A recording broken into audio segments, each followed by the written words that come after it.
This evening we're going to talk about something that we hear in the news an awful lot, and that is, well, athletes who, one way or another, take a wrong turn and wind up, how should we say, on the path of drugs and alcohol, and everybody shakes their head, how in the world did that happen? Well, the individual who was here this evening had it happen to him, not on the professional level, but while he was in high school. The guest that we have here tonight is Todd Crandall, who has started up an organization over the last 6 months, I believe, called Racing for Recovery. And what Todd does is he goes around to different organizations, different schools, basically right now, I'll let him tell you, and warn them of what can happen. Doesn't preach. I know he's told me that before we went on the program. Does not preach, but talks about what can happen if you try to burn the candle at both ends. And basically what he tells them is it cannot be done at all. And as a matter of fact, you may wind up like him, like he was telling me before the show started, living out of your car. A lot of people say, oh, this will never happen to me, but that's what Todd said, and it did happen to him. And when you hear some of the things that he did, you're probably going to be wondering how in the world he is still alive and breathing at this point. But he is. So much so that he competes in Ironman competitions. You got to be, even if you don't win, you finish in the middle of the pack, which he is doing, that takes a lot of conditioning and also a lot of heart, too. So, Todd, welcome to the program. And you grew up in a good neighborhood. You went to Sylvania Northview, right? Correct, yes. Pretty decent hockey player in high school. They have a hockey program up there. How in the world did you get involved with this stuff? I took my first drink of alcohol when I was in 8th grade, and from there it escalated into cocaine, heroin, crack cocaine, and drinking over a fifth and a half of whiskey a day. As we talked about earlier, Jeff, I had told you my mother had passed away she committed suicide as a result of drugs and alcohol, and her brother also killed himself as well. So I believe I inherited the chemical makeup to become an alcoholic or drug addict. It was just a question if I ever put the drugs in my system. And once I did that, I was off and running. As far as we had talked, I know, before the show, I said that what happened to your uncle, what happened to your mother, that's terrible. It's awful to have happen to a guy. But getting involved with alcohol and drugs would just make the problem worse. Did you ever tell yourself that? No, and you would think, or most normal people would think that, well, his mother killed himself. Don't you think that that would be a lesson for him not to go down that path? And when I was growing up, that was my intention. I didn't grow up thinking I was going to become an alcoholic or a drug addict. But, like I said, I made the mistake of trying alcohol in 8th grade for the first time, and I had that instant feeling of gratification come over me, and I thought, hey, I'm onto something here. And by then, I didn't have a choice. It grabbed me. And then it just escalated into the cocaine use and heroin, as I stated previously. No, I don't want to dwell on that. We'll go in a little more about what happened on his road down, I guess, before he finally decided to clean himself up, which he has. You started Race for Recovery. Why? Because you've got yourself cleaned up. You've got your life right. Why did you want to start this? I started Racing for Recovery because I want to share my experiences and hope that it will prevent other kids from taking the same path that I did. But also I want to show the people that are out there currently battling alcohol or drug addictions that, hey, you can stop that way of life and achieve a normal and happy lifestyle if you just quit using drugs and alcohol, and there is a way out. You don't have to continue in that way of self-destruction. Now, you've been doing this, what, for 6 months, right? Yeah, we just started it in September, and it's taken off on a national level. As far as when you go in and you talk to, let's say, high school or junior high kids, what do you tell them and what kind of questions do you get? I just share my story with the kids and tell them what happened to me and how drugs and alcohol affected my life, the devastation that it caused. And the types of questions that I get are a lot of the same questions that you ask me. Well, they'll say, well, your mother committed suicide. Why did you choose to get into drugs? They ask me, did I almost die from drugs? And I tell them yes. Do they ask if I was ever arrested? And I tell them yes. I just tell them the dangers of alcohol and what alcohol and drug addictions will cost you. What did it cost you? It cost me everything. I lost myself spiritually, physically, emotionally. I lost financial jobs. I was expelled from high school. I was jailed. I was put in rehab I lost family. I lost friends. I lost everything that I had.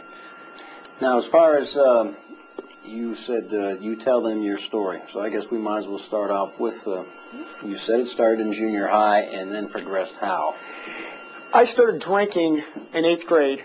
My freshman year in high school, I was drinking whiskey up to a fifth of whiskey on a Friday or Saturday night. I was drinking Friday, Saturday, and Sunday, and I was taking amphetamines, or speed, if you will. My sophomore year, the drinking started to pick up during the week a little bit. How is it that didn't somebody notice, I mean, I don't mean to interrupt, when you're that young and you're drinking that much and taking drugs like that, there's got to be all kinds of warning signals, red flares and stop signs shooting out of you somehow, some way. I think those signs were shooting out of me pretty much on a daily basis, but a lot of my friends didn't know what to do. And as far as teachers, like we talked about earlier, either they just ignored it or they didn't want to deal with it, but I obviously was out of control at a very young age. It was obvious that there was something going on with me. Because, I'm sorry, go ahead. Why wouldn't they want to deal with somebody like you or anybody else who is in a situation like that? Why wouldn't they want to deal with it? I can't answer that question. If it was up to me and I was a teacher, I would want to do something about that. I was kind of amazed myself that I could sit in the back of a classroom during high school and snort drugs off my desk or drink beers in between classes and never be in any trouble for it. It kind of was a shocker to me, so it almost condoned the behavior, so to speak. And you said you also did this while you were at your locker, too. Yeah, in between classes, I'd pull out some drugs out of my locker and do a couple lines of cocaine or pop some pills or what have you, and then go on to my next class. So it was pretty much by my junior and senior year, that was pretty much of a daily routine for me. And where were you getting this stuff? Well, I started associating with some people that I probably shouldn't have been associating with, but I also had a friend of mine, or a so-called friend, who worked at a pharmacy at the time. So my ability to get whatever type of drugs I wanted was not that difficult. Okay, well,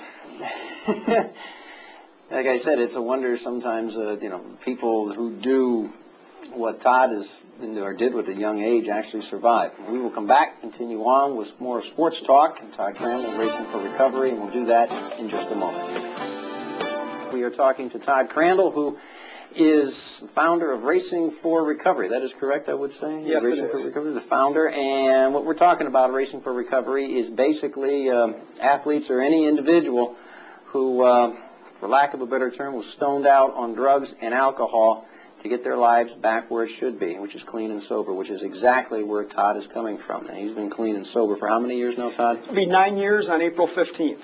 And as they always say, you will be forever a recovering alcoholic and a recovering drug addict, right? Yes, I will, yes. And which means, unfortunately, whereas you or I might be able to go out and take one drink, fellows like Todd and other people like it can't. That doesn't happen anymore. No, I'm done.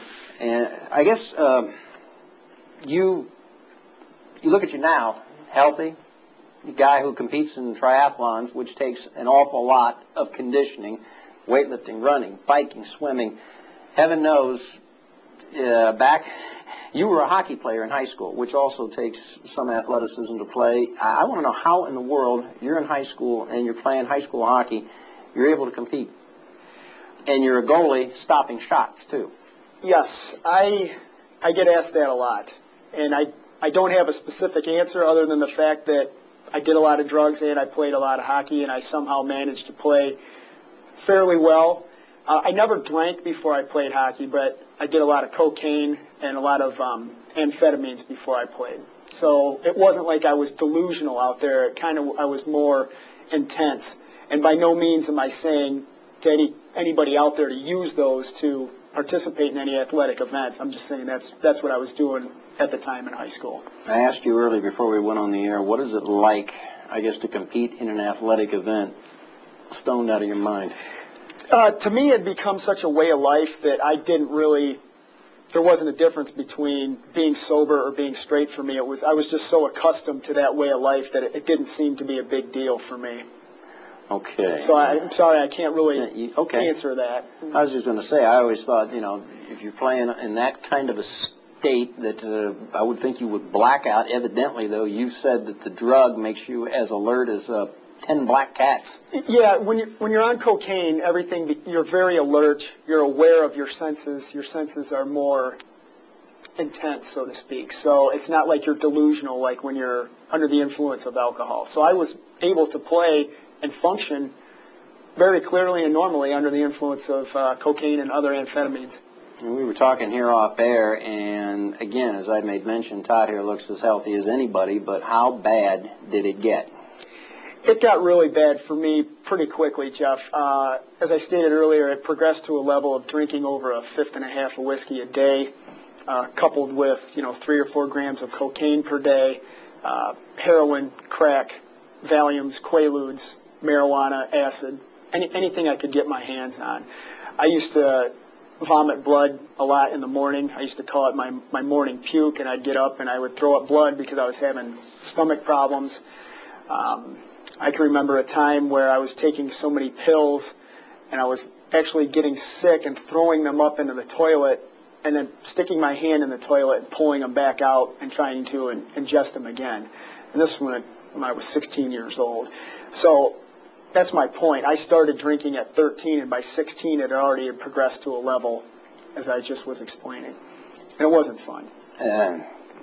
You said your hockey coach, I guess, tried and made an effort to try to turn you around. What did he do? My hockey coach at the time from Sylvania Northview, Jim Cooper, was a tremendous help to me, or he tried to help me. He knew that there was a problem, and we'd have our weekly breakfast meetings, so to speak, where he'd say, look, Todd, try and keep it together, look where your life is headed, and I would be like, yeah, I understand, and as soon as we were done, I'd go off and continue to do the same thing I was. I was arrested 3 or 4 times during high school hockey season, and he tried to talk me out of it a lot, but I was already making my own decisions, not listening to anybody who was trying to warn me of where my life was headed.